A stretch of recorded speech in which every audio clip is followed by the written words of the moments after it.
오순절 날은요, 기독교 역사에서 그리고 교회에게 가장 중요한 날 중에 하나입니다. 그런데 이 날이 갖는 이 중요함과 특별함은 제자들이 일정한 시간 동안 예수님께 다시금 배웠다. 그리고 제자들이 약속하시고 명령하신 대로 준행하여서 기도의 자리를 지켰다. 이것에 있는 것이 아닙니다. 오순절의 날의 특별함은요, 성령님께서 친히 밝히셨다에 있습니다. 우리가 그렇게 해서 성령님께서 오신 것이 아니라 성령님께서 은혜 받을 만한 아무런 조건과 이유와 특별함이 없는 저희들에게, 그 당시 제자들에게 오셨다는 겁니다. 제자들이 얼마나 기다려야 될지도 모르는 그 시간에 오셨다는 겁니다. 기대는 했지만 날은 확인할 수 없었던 그때에 오셨다는 겁니다. 그래서 아주 특별한 겁니다. 여전히 저희는 실수하고 죄에서 못 벗어나고 있기도 합니다. 그런데 성령님께서 열매를 드러내셨습니다. 성령님께서 외적으로 열매를 드러내실 만한 때에 드러내신 겁니다. 우리가 여러분 성령님을 많이 언급을 하고 얘기를 하고 성령 받아야 된다 하지만 사람들에게 성령이 없는 것이 아닙니다. 성령님은 창조하실 때부터 계셨습니다. 우리가 예수님께 부름을 받을 때도 계셨고요. 우리가 끊임없이 실수하고 또한 실족하고 넘어질 때도 계셨습니다. 그런데 성령님으로 딱 내가 살았다라고 하는 그 충만함에는 못 이루었죠. 제자들이 예수님을 따르면서도 성령님이 계시지 않았으면 3년이라는 그 긴 시간을 따르지 못했을 겁니다. 성령님이 인도하셨기 때문에 그 끊임없이 떠나가지 않고 따를 수 있었던 겁니다. 그런데도 날마다 연약했죠. 날마다 두렵고요. 예수님이 안 계시니까 고향으로 가리라. 내 생업으로 가리라. 다락방의 문을 잠가두리라. 이렇게 했던 그들이요, 이제 다락방 문을 활짝 열어젖히고 사람들에게 나오는 사건이 오늘 우리에게 보여지는 사건입니다.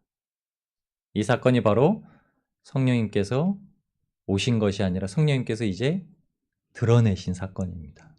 저와 여러분에게도 성령님께서 그 은혜와 그 예수님의 충만함을 드러내시는 복이 있기를 주님의 이름으로 축원합니다. 여러분, 오늘 1월 28일 주일입니다. 우리가 예수님께 무엇을 배울 만한 날 중에 한 날, 그 주일. 우리가 지난주 주일을 지내고 한 주간을 또 잘 살아와서 예배를 지키고 있다라는 것이 이 1월 28일 주일을 특별하게 만들어주는 것이 아닙니다. 성령님이 지금 이 자리에 계셔서 우리에게 빛을 비추시고 우리에게 말씀을 깨닫게 하시고 성령님의 역사하심으로 말미암아 예수 그리스도의 이름을 믿는 자들에게 하나님의 은혜가 한량없이 부어져서 회개하고 회심하고 돌이키고 낫고 살아나는 사건이 일어나면 오늘은 아주 특별한 날인 줄 믿습니다. 여러분에게 아주 그런 특별한 날이 되기를 주님의 이름으로 축원합니다. 정말 자격 없는 우리 인생들이 하나님께서 살피시고 부르시고 은혜 주셨습니다. 그래서 오늘 아주 특별한 날로 저는 소망합니다. 비록 우리가 그런 소망을 갖고 나오지 못했을지라도 그런 소망을 가지고 오늘 말씀으로 하나님을 만나게 되면 하나님께서 차고 넘치게 하시는 은혜가 있을 줄 믿습니다. 오늘 사도 바울이 이제 선포하는 말씀이요, 첫 번째 기독교적 설교의 말씀입니다. 최초로 되어진 설교예요. 설교는 다른 것이 아닙니다. 기록되어 있는 말씀으로 되어지는 겁니다. 베드로의 복음 선포는 예수님께서 구세주시다, 이런 전령의 선포입니다. 복음은요, 오직 예수님의 구원하심이 전해지는 것입니다. 예수님께서 우리를 구원하셨다. 예수님께서 우리를 살리셨다. 예수님께서 우리를 건지셨다. 예수님께서 우리와 친히 함께 계신다. 이 말씀입니다. 이것을 우리가 그래서 복음이라고 합니다. 아주 복된 소식이다. 복이야, 이게 복이야. 영탁인 찐이야를 외쳤지만 우리는 복이야를 외치는 거죠. 이게 복이라는 겁니다. 복된 소식은요, 항상 죄인에게 전해집니다. 받을만 하다고 여기는 자에게는 절대 전해지지 못하는 소식이에요. 그래서 복음은 우리의 삶을 통해서, 이 죄인된 우리의 삶을 통해서 또다시 어느 죄인에게 전해져야만 하는 이야기입니다. 그래서 우리의 삶이 연약하더라도요, 우리가 믿고 의지할 수 있는 분이 예수님이심을 확신하시고 삶으로 드러내는 겁니다. 예수 믿는 자가 어떻게 연약하고 낙담하고 실망하고 좌절할 수 있겠습니까? 물론 그렇습니다. 우리는 그렇습니다. 그러나 그런 상황에서도 우리가 즐거워하고 웃을 수 있고 다시금 소망을 가질 수 있는 건 예수님이 계시기 때문입니다. 한시도 우리의 손을 놓지 않으셨기 때문에요. 항상 우리와 동행하시고 있기 때문에요. 그 확신이 어디서 나오나요? 여러분, 그 확신이 성령님께서 맺어주시는 열매에서 나옵니다. 육체로는 그 확신이 새겨지지 않습니다. 성령으로서만 새겨집니다. 성령님께서 우리에게 그 확신을 전해주셔서 이 복음의 전령이 되게 하셨을 때 예수님과 그리고 예수님께서 행하시면서 일어났던 일들에 대한 모든 예언의 성취를 우리가 보여줄 수 있습니다. 여러분, 세상에 우연은 없습니다. 강조하여 드리는 말씀이지만 세상에서 벌어진 일은 하나도 우연이 없습니다. 세상은 아주 행운이다 해서 네이크로바를 찾아다니고 있지만 여러분, 세상에 우연이 있는 것이 아니라 마땅히 하나님께서 이루실 일들을 이루시는 것입니다.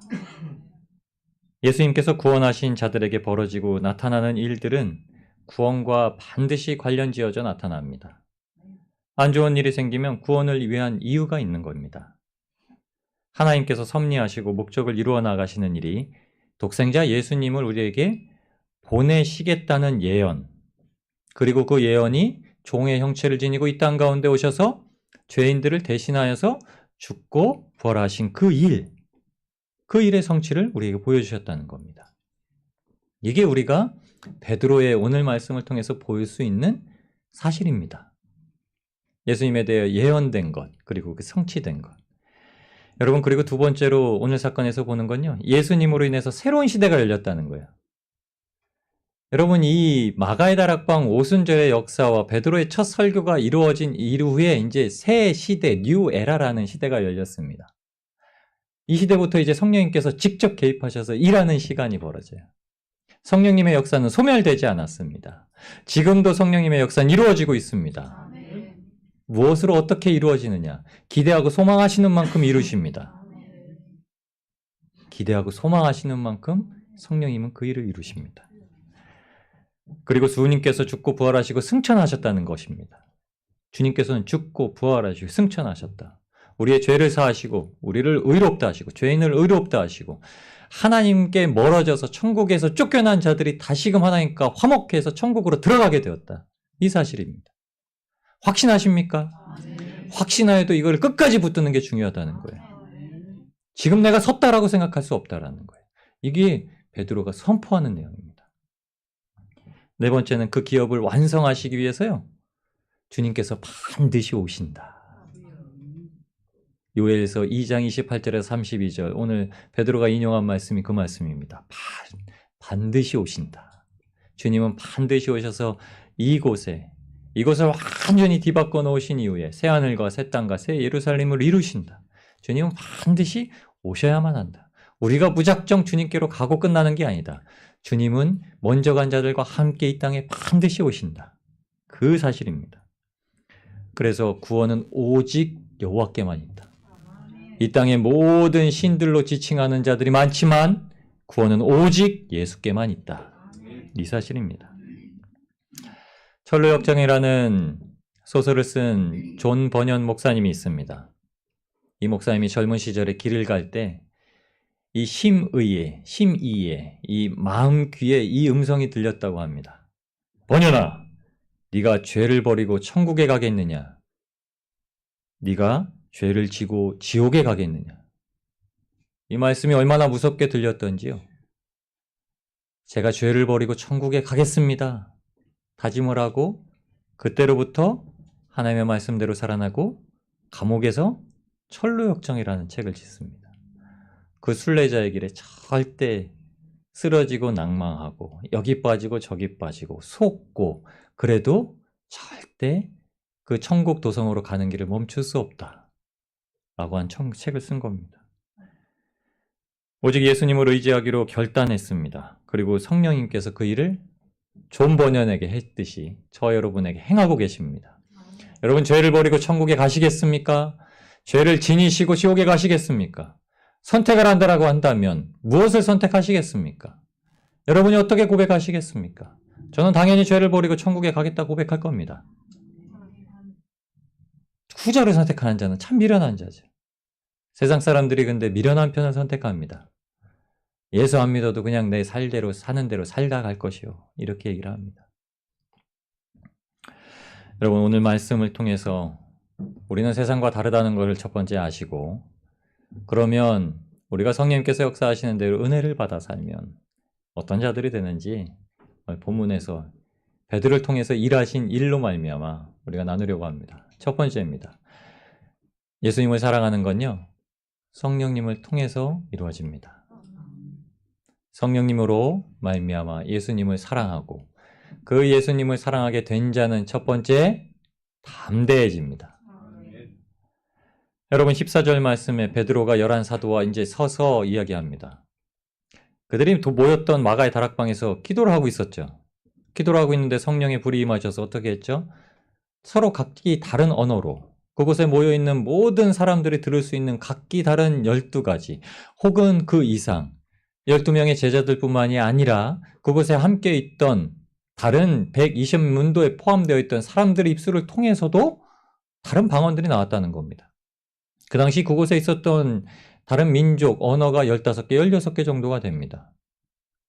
비록 어눌하지만, 비록 그 발음과 억양은 똑같지 않지만 그들은 명확한 문장으로서 하나님의 큰 일을 말하고 있었습니다. 큰일을 말아서 웅성웅성대고 있는 사람들, 그 웅성웅성대는 소리를 듣자 그 문을 꽁꽁 닫아두고 있던 베드로가 이제 무엇을 하냐? 일어서서 11사도와 일어서서 이제 자기들이 왜 이렇게 되었는지 너희가 지금 우리를 통해서 성령님께서 하시는 말씀 무엇을 듣고 있는지 전하게 되었습니다. 여러분 달리다 쿰이라는 말 아시나요? 잘 아시는 말이죠. 달리다 쿰이 일어나답니다. 달리다, 달려가다 일어나라 이런 말이 아니라요. 소녀여, 일어나라. 마가복음 5장에 있는 말씀입니다. 예수께서 그 아이의 손을 잡고는 아이에게 달리다 쿰 하셨습니다. 달리다 쿰. 소녀야, 내가 내게 말한다. 일어나거라 하는 뜻입니다. 쿰이라는 뜻은 히브리어고요. 쿰이라는 히브리어를 번역한 단어가 히스템이란 단어입니다. 헬라어로. 오늘 여기에 쓰고 있는 단어가 제자들이 쿰 했다라는 겁니다. 제자들이 어떻게 해요? 성령님께서 일어나라! 하니까 제자들이 그 자리에서 일어나서 밖으로 나간 거예요. 두려워 떨던, 예수님이 안 계시니까 두려워 떨던 제자들이 예수님이 부활해서 오셨는데 계속 같이 안 계시니까 다베레 호숫가로 다시금 나아갔던 제자들이 예수님이 부활하셨고 이제 같이 계시진 않지만 제자들은 기도하고 성령님을 통해 하나님의 말씀을 받고 쿵 일어나서 사람들에게 나아갑니다. 이 사건이 어떤 사건인지 아시나요? 꽁꽁 닫혀있던 문을요 팍 박차고 나간 겁니다. 12명의 사도가 다 서 있었습니다. 이제 더 이상 무섭지도 않고요. 오히려 사람들을 마주하고 서 있습니다. 그리고 그 중에 이제 베드로가 앞으로 탁 나섭니다. 누구라도 말할 수 있는 그 시점에 제자들은 아주 자연스럽게 베드로가 나가는 것을 가만히 있습니다. 베드로는 예수님께서 마태복음 16장에 주님을 그리스도라고 첫 번째로 고백했던 제자이기 때문에 제자들은요, 제자들 중에 지금 이제 베드로 당신이 우리 사도 등의 리더요라는 걸 인정하고 있었다는 거예요. 질서를 안다는 거예요. 누가 누구보다 커지고 싶고 누가 누구보다 나아지고 싶고 누가 누구보다 자랑하고 싶은 마음이요. 제자들한테 이제 관심이 아닙니다. 베드로는 자연스럽게 앞으로 나가고요. 제자들은요. 자연스럽게 그것을 인정해 줍니다. 그리고 예수님에 대해서 이야기를 합니다. 예수님께서 영원하신 생명을 소유하게 하신 인생은요, 아주 담대해집니다. 저와 여러분이 지금까지 지녔던 담대함이 아니라 예수님께서 주신 영원 생명을 가진 그 담대함으로 서 계시는 복된 성도님들이 되시길 축원합니다. 그 담대함을 받으시는 성도님들이 되실 줄 믿습니다. 성령님께서 우리 삶에 이 일을 행하십니다. 여러분, 사람들은요, 베드로뿐만 아니라 성령의 사람들로 성령의 열매를 맺는 그 예수님의 사랑을 지닌 자들한테 놀랍니다. 저와 여러분이 세상에 나가실 때 사람들이 놀라시나요? 소리 버럭 질러가지고 놀라는 거 말고요. 네? 먹튀하고 도망가서 놀라는 거 말고요. 네? 사람들이 뭘로 놀라시나요? 야, 지혜 있다. 너 어떻게 그렇게 변했냐? 어? 이 술주 정뱅이 같은 놈이 어떻게 그렇게 변했냐? 제가 듣던 말이에요. 뭐 누구 들으라고 하신 말들인 말씀이 아니라. 네. 사람들이 놀랍니다. 세상 사람들은요, 이 놀라는 것을 어떻게 표현하는지 아시나요? 조롱해요. 내가 놀랐다는 사실을 싹 감추기 위해서 어떻게 하냐면요, 가슴은 두근두근 해도요, 막 강한 척하고 조롱하고 이럽니다. 그 조롱의 소리를 우리는 세상적으로 받아들이니까 어떻게 하는지 아세요? 위축돼요. 세상에 속하지 못한다고. 여러분, 그게 사람들이 강해서, 악한 영이 강해서 그런 게 아니라요, 놀랍고 두려운 마음을 속이기 위해서 가장하는 겁니다. 그게 조롱하는 거예요. 두려워하지 마십시오. 아무런 사건 아닙니다. 지들이 조롱해봤자죠. 지들이 기세등등 해봤자죠. 주님을 이길 수 있겠습니까? 사도행전 4장 7절 8절에 베드로와 요한이 계속 복음을 전하니까 베드로와 요한을 잡아다 놓고 이렇게 얘기합니다. 너희가 무슨 권세와 누구의 이름으로 이런 일을 자꾸 행했느냐. 신문하기 시작하자 베드로가 성령이 충만해서 그들에게 얘기합니다. 성령이 충만해서 그들에게 얘기하는데 12절 13절에 우리말 성경으로는 이렇게 되어 있습니다. 그 누구의 이름으로? 예수 외에는 다른 누구에게서 구원을 받을 수 없습니다. 유대인의 입에서 이 말이 나왔다는 건 굉장히 신성모독의 발언입니다. 하나님이 보내실 메시아가 아직 도래하지도 않았는데 하나님이 아닌 누군가를 하나님처럼 지칭한다는 건 굉장히 모욕적인 발언이에요. 그런데 베드로가 이렇게 담대해집니다. 예수 외에는 다른 누구에게서도 구원을 받을 수가 없다. 하나님께서는 하늘 아래에 우리가 구원받을 만한 다른 이름을 우리에게 주신 일이 없다.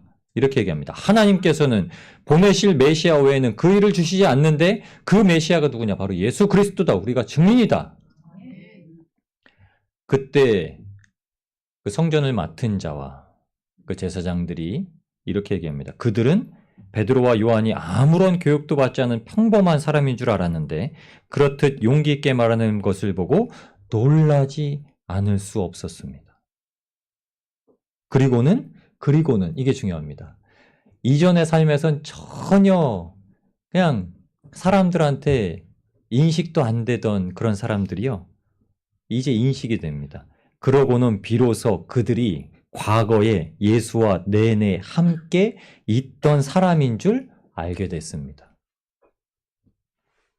예수님께서 놀라운 기적을 행하시고 너무 많은 무리와 군중들에 휩싸여 있으니까 누가 제자인지도 별로 신경을 안 쓰고 있었다는 겁니다. 당국자들은요, 예수님 저자가 지금 소요를 일으키는 자, 저자 때문에 지금 우리의 권위가 지금 땅에 떨어져 있구나라고 생각을 하고 있었지, 그 제자들, 능력도 베풀지 못하는, 귀신 들린 아이를 데려와도 귀신도 쫓아내주지 못하던 그 제자들은 관심의 대상도 아니었다라는 거예요. 근데 이제 바뀝니다. 예수님은 안 계셔서 이제 그들의 마음은 안도감은 찾았지만 자기네가 죽여서 없애버렸으니까 이제 자기에게 위협될 존재가 없다라고 생각을 했지만 위협되는 존재들이 예수님 한 명이 아니라 이제 12명이 아니라 120명이 아니라 그 당시에 3,000명, 5,000명, 10,000명, 지금 여러분 전 세계에 있는 기독교인들이 다 그렇게 되었다는 거예요. 다 같이 예수님처럼 담대한 자들이 되었다는 겁니다. 성령에 묶여있는 자들은요, 성령에 묶여서 건너뛰어서 무슨 자든지 담대해진다는 게 아닙니다. 성령에 묶여서요, 누구든지 예수님을 사랑하는 자가 담대해진다는 거예요. 예수님을 사랑하지 않고는요, 담대할 수가 없습니다. 예수님을 사랑해야 이 담대한 복음의 선포가 이루어지는 거예요. 여러분, 예수님을 사랑하시는 것이 성령으로부터 나온다는 거예요. 여러분, 아무리 우리가 사랑하고 싶다고 해서 사랑할 수 있는 존재가 아니라요, 성령님께서 우리 마음 가운데 지시하시고 예시하시고 계시하시고 알려주셔야만 예수님께서 우리에게 무엇을 행하신 일을 알고요, 그렇게 사랑할 수 있게 된다는 겁니다. 그 사랑을 받아서 살아난 자들은요, 담대할 수밖에 없다는 거예요. 죽을 걱정하지 않는다는 겁니다. 세상이 두렵지 않은 거예요. 세상처럼 살지 않는다고 해서 내가 어떻게 될까를 이제 더 이상 걱정하지 않는다는 겁니다. 살아나셨습니다. 살아나셔서 그 생명 가지고 살아가는 거예요.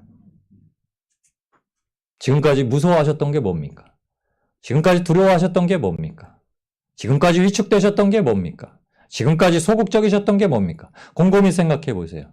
여러분, 그게 이제 지금 주님을 사랑함으로 말미암아 뛰어넘게 하시는 장애물입니다. 뛰어넘게 하시는 장애물이에요. 더 이상 그거에 위축되실 필요 없고 더 이상 그거에서 두려워하실 필요 없다는 거예요. 베드로가 그랬습니다. 죽을까봐 문을 꽁꽁 닫고 있던 그 문을 박차고요. 죽여보려면 죽여봐라 이 마음으로 나간 건가요? 아닙니다. 죽음은 이제 더 이상 관심의 대상이 아닙니다. 어떻게 먹고 살까? 죽음에 대한 문제들은요, 더 이상 관심의 대상이 아닙니다. 이제 관심의 대상은 오직 내가 사랑하는 분에 대해서 어떻게 전할까입니다. 하나님이 명령하신 것을 어떻게 수행할까? 담대함을 가진 겁니다. 이것이 성령의 역사입니다. 이것이 예수님을 사랑하는 겁니다. 지나온 과거에도 예수님을 믿고 살았지만요, 세상에 아무런 존재감도 나타내지 못했던 교회 다니던 사람들이요, 이제 세상에서 저 사람 진짜 예수 교회 다니는 사람인가 보다. 저 사람 진짜 예수 교회 다니는 사람이구나. 이것을 사람들이 알게 됐다는 거예요. 아, 그냥 교회 다니는구나. 아, 무슨 교회 다닌다고 말하니까 교회 다니는구나. 이게 아니라요, 그 사람의 모습과 행동을 보면은 깜짝깜짝 놀라는 거예요. 진짜 교회 다니는 사람이구나. 야, 역시 저 사람 보니까 뭔가 달라. 그냥 세상에서 비리비리 하는 사람들하고 뭔가 다르다 했어. 알고 봤더니 교회 다니는구나. 베드로가 진짜 다르다는 것이 그의 담대함으로 첫 번째 보여집니다. 우리가 진짜 다르다 하는 것이 예수님에 대한 사랑의 담대함으로 우리에게 드러날 줄 믿습니다. 제가 어제 그저께 기사를 읽다가 어떤 블로거가 이런 글을 썼더라고요. 핵 개인주의 청년 세대는 왜 참 군인에 빠졌나? 요새 청년 세대를 뭐라고 얘기해 주는지 아시나요? 핵 개인주의래요. 개인주의가 아주 극에 달했다는 겁니다. 청년들 그렇잖아요. 청년들은요, 자기가 하고 싶은 대로 합니다. 직장과 일도 그냥 많은 청년들은요, 아르바이트처럼 해요. 소속되어 있는 것, 뭐 그런 안정된 직장을 찾기를 원하지만 힘든 일, 어려운 일, 이런 일들도 피하고 싶어하는 세대이고 온전히 자기 개인을 위해 살아갑니다. 그런데 그 핵 개인주의인 청년들이 왜 참 군인에게 빠졌는가 이런 걸 쓰는데 문화 현상에 대해서 한 겁니다. 요새 아주 인기 있는 영화와 드라마가 있다고 합니다. 그 영화는 뭐냐면요, 서울의 봄이라고 하는 제5공화국의 전모 대통령과 그 군부 쿠데타가 일어났던 시대를 만들었던 영화입니다. 영화의 내용에 대해서는 뭐 얘기할 필요가 없습니다. 그 영화가 어떤 내용인지 한편에 치우친 내용일 수도 있습니다. 그런데 그 안에 이태신이라는, 정우성이라는 배우가 연기한 이태신이라는 인물이 있습니다. 그 사람이 바로 수도방위 사령관이었던 장태환이라는 실존 장군입니다. 근데 소신을 굽히지 않는 장군으로 나와요. 나라와 민족과 이 국민을 사랑하는 장군으로 나와요. 그리고 또 하나는 노량이라는 이순신 장군의 영화가 있습니다. 거기에 이순신 장군은 그렇게 열광을 한대요. 그리고 지금 최수종 씨가 하고 있는 드라마가 있다고 하더라고요. 고려 거란 전쟁. 뭐 뒤에 이 얘기가 나오시는 거 보니까 보시나 봐요. 고려와 거란족이 이제 겪었던 전쟁에 대해서 이야기하고 있는데 거기에 나오는 장군, 주 장군을 말하는 게 아니라 거기에 양규라는 장군이 나옵니다. 나라를 지키다가 소신을 가지고 나라를 지키다가 죽음을 맞이하는 장군이 나오는데 이 세 명의 인물에 대해서 청년들이 그렇게 열광을 한대요. 왜 그럴까? 왜 그럴까? 이런 의구심에 이 리더십을 환호하는 이유를 찾아봤더니 첫 번째는요. 젊은 세대가 지금 초위험하게 느껴지는 정말 그 위험에 극대화된 사회에서 느끼는 생존에 대한 불안감. 여러분 젊은 세대는 지금 불안해하고 있다는 거예요. 나 혼자만 살아야지 이런 게 아니라요. 자신들이 무언가를 해냈던 세대도 아니고 기대와 소망도 없는 시대 가운데서 살아가는 데 있는 불안감. 이게 그러한 리더십을 가진 사람들을 추앙하게 되었다는 겁니다. 사모하게 되었다는 거예요. 두 번째는요. 각자의 위치에서 지키지 못했던 소명대로 다하지 못해서 벌어지게 되었던 대참사들. 이것에 대해서 이런 소명의식에 대한 집단적인 열망을 갖고 있었다는 겁니다. 이태원 참사라든가 세월호 사건이라든가 이런 사건들에 대해서 왜 그것을 정확하고 FM대로 스탠다드하게 지키지 못해서 이 젊은 세대가 사고로 죽었어야만 했는가. 이런 소명에 대한 집단적인 반발과 열망을 가지고 있었다는 거예요. 그러니까 이런 리더십을 가진 사람이 있었더라면 하는 갈망이 있다라는 거예요. 세 번째는요. 국가와 민족이라는 보편적 가치에 대한 중요성을 간접 경험하는 겁니다. 그래서 젊은 세대가 무엇을 그 마음속에 원하고 있는지 아시나요? 공동체성의 회복을 원하고 있다는 거예요. 공동체성의 회복. 그 리더십을 원한다는 거예요. 그런 아주 굽히지 않는 리더십을 원한다는 겁니다. 여러분 보십시오. 우리는 굽히지 않는 리더십을 발현할 수가 없습니다. 그런데 우리를 이끄시는 그 성령님의 리더십은 이 젊은 세대가 요구하는 리더십입니다. 성령님으로 말미암아 이끌려 나아가는 저와 여러분 그리스도인들은요. 청년 세대가 바라고 있는 사회상이고 어른들의 모습이에요. 그 모습이 여러분 젊은 세대에게 어떻게 놀라게 해줄 수 있는가를 나타내는 겁니다. 성령님의 소욕에 따르는 것, 성령님의 말씀에 따르는 것, 성령님의 담대함이 이끄는 그 리더십. 이게 지금 우리 그리스도인들이 세상 가운데서 행해야 될 일입니다. 불안에 떨고 있는 세대에게요. 난 몰라요. 그냥 나만 잘 되면 돼요. 이렇게 말하는 세대가 아니라 그 세대들이 진짜 원하는 니즈를 해소시켜 줄 수 있는 게 바로 성령님께 이끌린 그리스도인들이라는 겁니다. 무엇으로 됩니까? 주님을 사랑하는 겁니다. 주님을 사랑하는 거예요. 주님을 사랑한다고 하지만 여전히 나의 소욕에 이끌려서 나아가는 게 아니라 주님을 진정 사랑한다면 성령님의 소욕에 이끌려서 나타내는 담대함으로 나아갈 때 그 일이 이루어진다는 겁니다. 우리가 보는 베드로는요. 성령님께서 열매 맺히셨다라는 삶의 결실이 드러난 겁니다. 그로 인해서 우리를 부르시고 구원하시고 성취하신 예수님이 얼마나 사랑스럽고 위대하고 대단한 분이신지를 공개적으로 선포하고 있는 겁니다. 깨달아서 이제 선포하고 있는 거예요. 주님은 무엇과도 비교할 수 없는 분이십니다. 주님은 무엇과도 바꿀 수 없는 분입니다. 주님은요, 우리의 사랑이시고 우리의 기독교적 리더십을 발현하시는 분입니다. 복음을 선포함으로 그것이 세상 가운데 나타내어지는 겁니다. 예수님을 사랑합니다. 라는 이 고백에 우리의 복음으로 표현하고 있는 겁니다. 예수님 사랑합니다. 예수님께서만이 우리를 죽음에서 살리셨네. 예수 믿세. 예수 믿세. 베드로가 계속 하고 있는 일입니다. 죄를 버리고 천국 가세. 그 이름을 부르는 자마다 구원을 얻네. 이게 세상에서 선포하고 있는 베드로의 첫 번째 담대함입니다. 여러분 우리가 세상에서 할 수 있는 유일한 담대함은요. 예수 그리스도에 대해서 여러분 다른 타협점을 찾지 않는 겁니다. 역사적인 사실을 고스란히 선포해내는 겁니다. 담대함은 우리가 성령 충만으로 날마다 살아야 할 기도의 제목입니다. 성령 충만하로 무엇하고 살고 싶습니까? 주님, 성령 충만하로 우리가 담대하여 살기를 원합니다. 사도행전 4장 29절에 잡혔다가 풀려났던 제자들이 이제 함께 모여서 기도하면서 이렇게 얘기합니다. 그러니 주여 그들의 위험을 보고 주의 종들을 도와 주의 말씀을 담대하게 전하게 하여 주옵소서. 아멘. 두 번째는요. 성령님으로 예수님을 사랑하고 순종하게 됩니다. 순종하게 돼요. 첫 번째는 사랑으로 담대해지고요. 두 번째는요. 순종하는 자가 됩니다. 15절 16절에 베드로가 이렇게 항변을 먼저 합니다. 우리 술 안 취했다. 우린 술 안 취했다.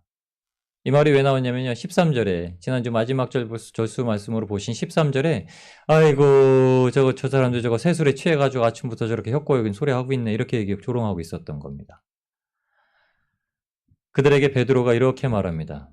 아니야 이 사람들아 예전 같았으면 뭐 이렇게 하고 칼이랑 몽둥이를 들었어도 이상하지 않았던 베드로가 이제 이렇게 얘기합니다. 유대의 사람들아 이렇게 얘기해요. 야 이 사람들아 아이고 이 유대의 사람들아. 거기 있는 지역에 있는 이스라엘 사람들을 말하는 게 아니라 지금 절기를 지키러 온 각 세계에서 온 이 사람들에 대해서 다 통칭하면서 유다인이라 지칭을 하면서 말하는 겁니다. 아니야 유다 사람들아 아니야 이렇게 부르면서 얘기합니다. 그 당시에 말했던 제3시가 어느 때냐면요. 우리 시간으로 아침 9시입니다. 아침 9시면은 유대인들이 기도하는 시간이에요. 그게 어떤 조롱 섞인 말이냐면은 야 하나님 앞에 지금 예배 드려야 될 때 예배도 안 드리고 저러고 있네. 술 취해가지고 저러고 있네. 이렇게 얘기했다는 겁니다. 역사가 요세푸스의 기록에 따르면 유대인들은요. 제4시 그러니까 12시까지 아침에 일어나서 12시까지는 거의 식사를 하지 않았다고 합니다. 탈굼이라는 책에는 아침에 희생제를 마칠 때까지는 식사를 하지 않았다고 또 기록합니다. 그때가 한 10시쯤 돼요. 그러니까 9시든 10시든 12시든 뭐 식사를 하지 않았다라는 그 표현을 하는 겁니다. 식사를 하지 않았다는 거 굶었다는 뜻이 아니라 출애굽기에 보시면 아침에는 빵을 먹고 만나를 걷어서 빵을 먹고 저녁에는 메추라기를 먹게 하시겠다라는 말씀에 따라서요. 유대인들은 아침에는 빵을 먹습니다. 빵을 구워서 먹고 저녁에 육식을 해요. 저녁에 육식을 할 때 육식을 먹으면서 베드로가 디모데에게 얘기하죠. 건강을 생각해서 포도주도 좀 써라. 그러니까 그때 포도주를 곁들입니다. 육식을 먹을 때 포도주를 같이 먹어요. 그러면 저녁에 고기를 많이 먹고 포도주를 많이 먹으면 어떻게 되죠? 할랄라 하는 거죠. 그런데 아주 이렇게 좀 불량한 사람들은 아침에 육식을 하면서 포도주를 먹습니다. 누구 같으면 엘리 제사장의 아들들 같은 거예요. 제사를 드리기 전에 꼬챙이를 가지고 고기를 가져다가 지들끼리 먹는 것처럼 그렇게 조롱한 말입니다. 그냥 아침에 아이고 술 취했네, 저 허랑방탕한 놈 이런 뜻이 아니라요. 아주 하나님 앞에 종교적인 문제가 있는 자들이라고 지칭한 겁니다. 베드로가 그 일에 대해서 항변하는 거예요. 전도서 10장 16절 17절에도 이 말씀에 대해서 얘기하고 있는데 대신들은 이른 아침부터 잔치를 벌이는 나라여 네기 재앙이 임할 것이라 이렇게 얘기해. 아침부터 잔치를 벌이는 나라. 그러면서 17절에 하는 말씀이 왕은 고결하고 대신들은 취하려고 먹고 마시는 것이 아니라 필요한 힘을 얻으려고 제때 먹고 마시는 나라여 내게는 복이 있도다 이렇게 얘기합니다. 유대인들의 마음속에는요. 아침에 그렇게 하는 사람들은 악한 자라는 뜻이에요. 베드로와 이 제자들을 하나님의 큰일을 선포한 제자들을요. 악한 자라고 규정해 놓고서 이제 말을 한 겁니다. 그러니까 베드로가 그 일에 대해서 먼저 얘기를 해야 됩니다. 왜냐? 이들이 누굴 전하나요? 예수님을 전합니다. 여러분 저와 여러분이 세상 가운데 악한 자라고 정해지면은 예수님을 전해봤자 소용이 있습니까? 없습니까? 아무 소용 없습니다. 저 허랑방탕한 놈, 저 진짜 후한무치한 놈 이런 소리를 그리스도인이 들으면 그에게 나오는 그리스도의 복음이 전해집니까? 말도 안 됩니다. 전해질 수가 없습니다. 욕을 하고 다녀보십시오. 전해집니까? 말도 안 됩니다. 술 먹고 다녀보십시오. 전해집니까? 말도 안 됩니다. 게으르게 살아보십시오. 전해집니까? 말도 안 됩니다. 베드로는 이것을 먼저 항변합니다. 여러분 우리가 그리스도인으로서 하나님 앞에 순종하는 이유는요. 하나님 앞에 이 복음의 말씀을 제대로 증거하기 위해서입니다. 이것을 먼저 해결하지 않으면요, 복음이라는 건 아예 있을 기회도 있을 수가 없습니다. 그러니까 베드로가 이렇게 얘기합니다. 우리는 취한 것이 아니다. 이른 아침부터 술 취하려고 먹은 것이 아니다. 자, 보아라. 선지자 요엘을 통하여 말씀하신 것이니 우리는 취한 것이 아니다라고 하면서 무엇을 증거하시는 줄 아시나요? 선지자의 글에 나와 있다. 너희가 지금 취한 것처럼 보이는 이것이 선지자의 글에 나와 있는 것이다. 선지자 요엘의 말이다라고 얘기한 게 아니라 이제 베드로는 뭐라고 했냐면 하나님께서 선지자 요엘에게 하신 말씀처럼 하나님께서 직접 말씀하고 계시다. 베드로는요, 이제 요엘의 말을 들었다, 내가 깨달았다 이게 아니라요, 하나님께서 요엘에게 하신 말씀이 이제 나에게 순종이 되어서 말하는 거다. 베드로가 전하게 되는 건 베드로의 순종이다라는 겁니다. 우리가 전하는 복음을요, 내 복음으로 말합니다. 내 복음. 내가 이해한 것, 내가 알고 있는 것. 그래서 온갖 우리의 마음이 많이 투영되어서 예상한 결과를 만들어내는 거예요. 저도 그렇습니다. 때로는. 그래서 우리는 여러분 성령님을 모셔야 됩니다. 내 생각으로 전하고 내 생각으로 예상하는 복음이 아니라 성령님께서 전하게 하시고 성령님께서 예상하신 결과를 기대하고 소망하며 전하는 겁니다. 성령님이 오시면 그렇게 됩니다. 성령님이 오시면요, 베드로처럼 됩니다. 예수님께서 십자가의 길을 가실 때 베드로가 어떻게 했습니까? 주는 그리스도시요 살아계신 하나님의 아들입니다 하고서는 주님께서 이제 그럼 나 죽으러 가겠다 이러니까 짠! 막으면서 그럽니다. 주님, 주님 그러시면 안 되죠. 제가 주님한테 3년을 따라다니면서 투자한 게 얼마인데요? 투자금은 다 회수시켜주시고 죽으시더라도 죽으시셔야죠. 이 뜻이에요. 제가 주님께서 왕이 되셔야 그 우편에서 총리라도 한번 해봐야죠.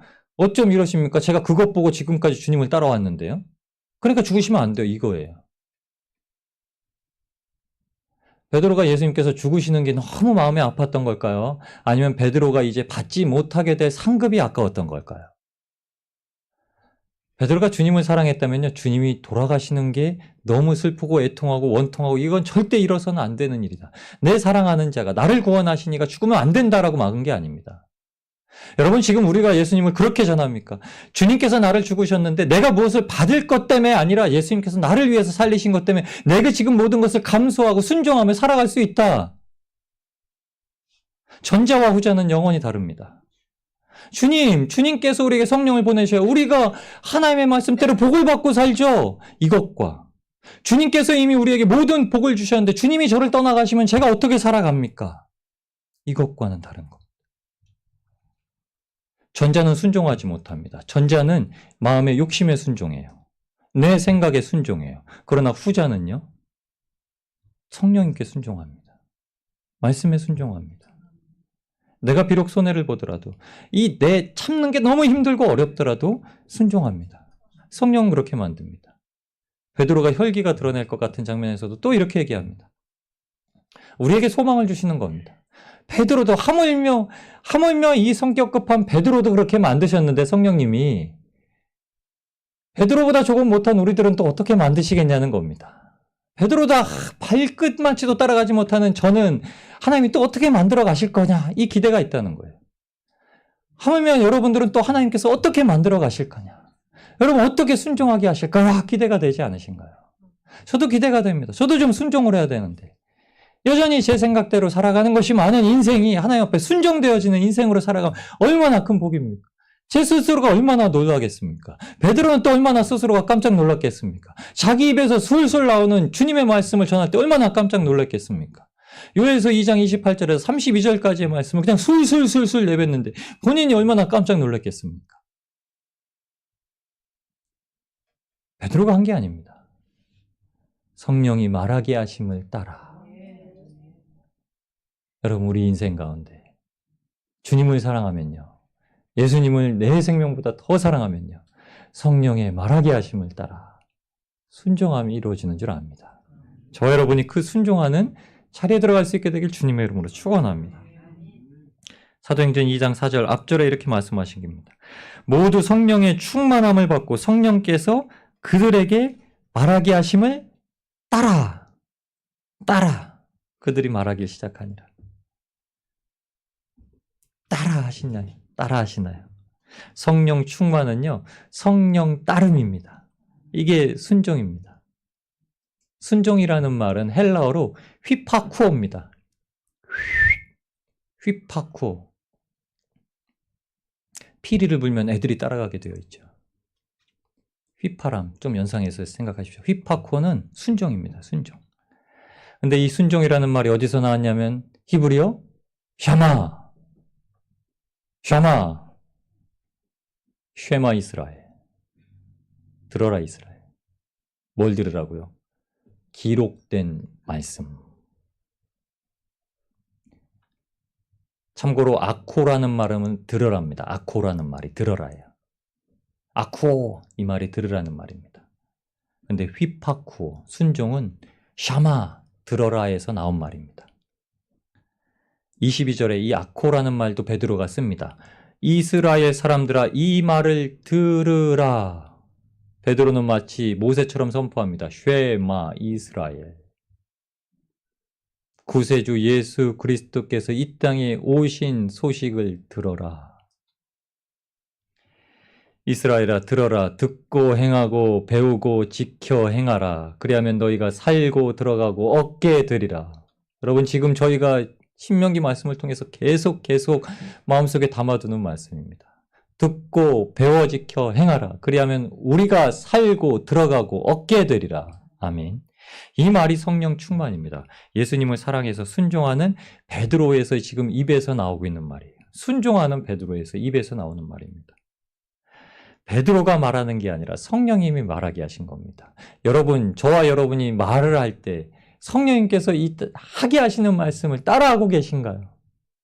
아니면 그냥 내 마음속에서 불쑥불쑥 튀어나온 말들을 그냥 하고 계신가요? 전자이십니까? 후자이십니까? 성령을 따르시기를 원하십니까? 소욕을 따르시기를 원하십니까? 성령의 소욕은 육체의 소욕과 달라서 육체의 소욕을 맺는 자는 성령의 소욕을 맺지 못하고 성령의 소욕을 맺는 자는 육체의 소욕을 맺지 못하리라 약속의 말씀을 주셨습니다. 그래서 성령님은 따르라고 하는 겁니다. 이 리더십이 있지 않습니까? 성령님은 그래서 담대하게 따르라고 하시는 거예요. 나를 따르라 이순신이 그러지 않았습니까? 나의 죽음을 적장에게 알리지 말라 이러지 않으셨습니까? 성령님이 뭐라 하십니까? 내가 전하는 말을 따르라. 누구에게라도 주님을 만나는 이 성령을 통해서 말세의 모든 이들에게 부어주는 이 메시지, 예수님의 메시지를 전하는 겁니다. 19절과 22절에 있는 말씀이죠. 저희가 누구든지 주의 이름을 부르는 자는 구원을 얻으리라 예언할 것이요. 여러분 이게 베드로가 전한 예언의 말씀, 요에서 예언의 성취입니다. 우리가 지금 하고 있는 예언은요. 예수 그리스도께서 어떻게 예언대로 나셨으며 그것이 어떻게 성취되었는지 전하는 복음입니다. 그래서 예언은 깨닫게 하는 것, 예수님을 깨닫게 하는 것, 가르쳐 배워 지키게 만드는 것, 이것입니다. 이게 복음입니다. 예언은 더 앞날을 얘기해서 말해주는 게 아니라요, 복음을 전하는 겁니다. 그래서 이 복음으로 말미암아 우리의 삶이 앞날을 어떻게 바라보고 가게 만들어주는가 하는 것입니다. 순종하시기 바랍니다. 누구든지 예수님의 이름을 부르는 자는요, 그와 그의 온 집이 구원을 받을 것이라 약속하셨습니다. 아무것도 모자란 것이 없습니다, 여러분.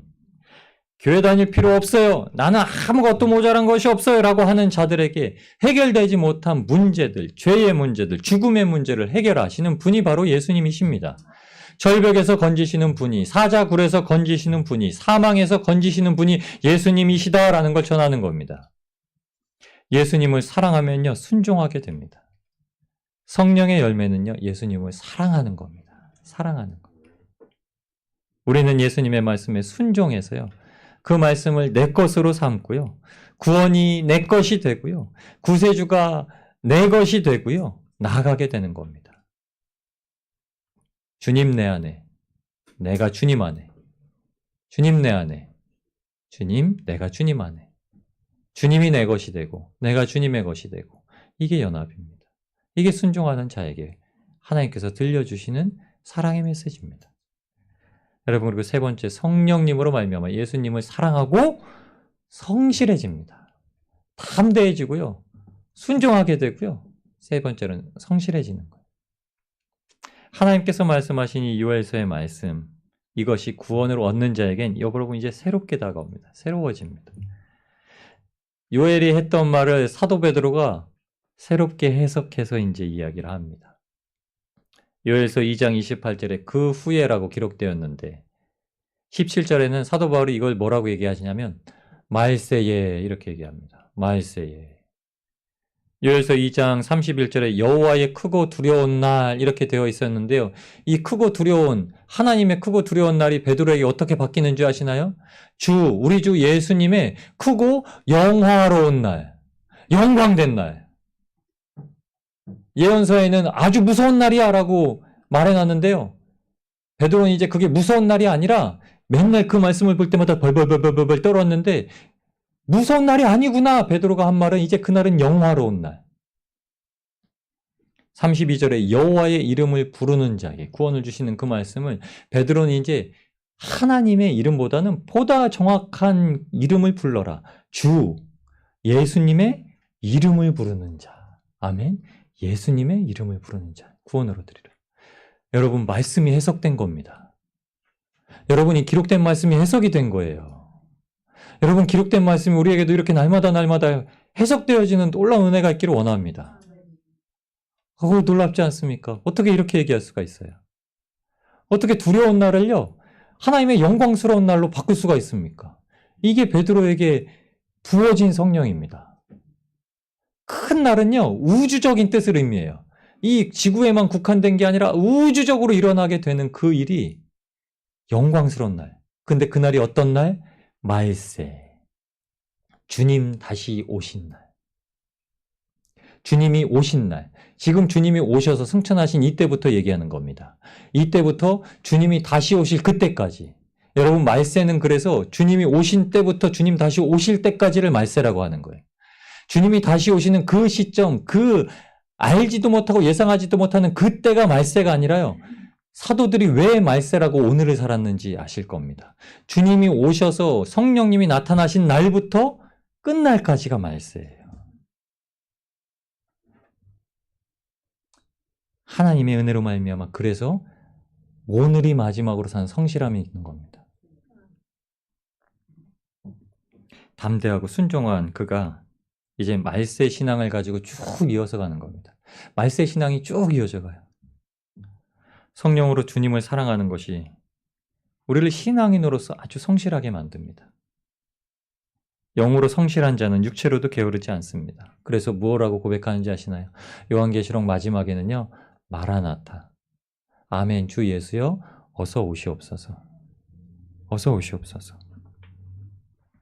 주님께서 오실 날까지 우리는 첫사랑을 계속 유지하겠습니다. 이 말입니다. 마라나타. 주님 오실 때까지요, 첫사랑 절대 잊어버리지 않겠습니다. 그가 언제냐라고 말할 때 지금이다. 베드로가 얘기합니다. 지금이다. 너희가 보아왔던 요엘서의 말씀은 이제 지금부터 시작이야. 지금부터 시작이야. 성령님은 우리에게 말세 신앙을 바르게 지니게 하시고 죽는 날까지 성실하게 전하게 만드십니다. 베드로는 이것을 아주 잘 보여줍니다. 그래서 베드로전서 1장 그리고 베드로서 1장에도요. 항상 쓰는 말이 있습니다. 말세에. 그리고 내 장막을 떠날 날이 가까워 왔으니. 이렇게 얘기합니다. 처음부터 성령을 받은 날부터요. 변하질 않아요. 베드로는요. 항상 그날입니다. 항상 말세. 항상 주님 기다리는 날. 항상 주님을 사랑하여서 사랑하는 이를 마주할 날. 그날을 기다립니다. 마지막까지 힘쓰는 성실함은 성령님으로 말미암은 주님 사랑에서 나옵니다. 여러분, 하나님께서 지금까지 우리와 동행하셨습니다. 그리고 예수님의 사랑을 본격화하시고 정결화하도록 우리 삶의 주권자가 되시고 인도자가 되십니다. 성령님을 의지하셔서 예수님을 사랑하십시오. 나를 부인하고 성령님을 의지하시고 예수님을 사랑하셔서 담대하십시오. 나를 부인하고 성령님을 의지하셔서 예수님을 사랑하시고 순종하십시오. 나를 부인하고 성령님으로 인하여 예수님을 사랑하시고 성실하십시오. 성령의 사람, 예수님을 사랑하는 사람, 그가 바로 저와 여러분이 되기를 원합니다.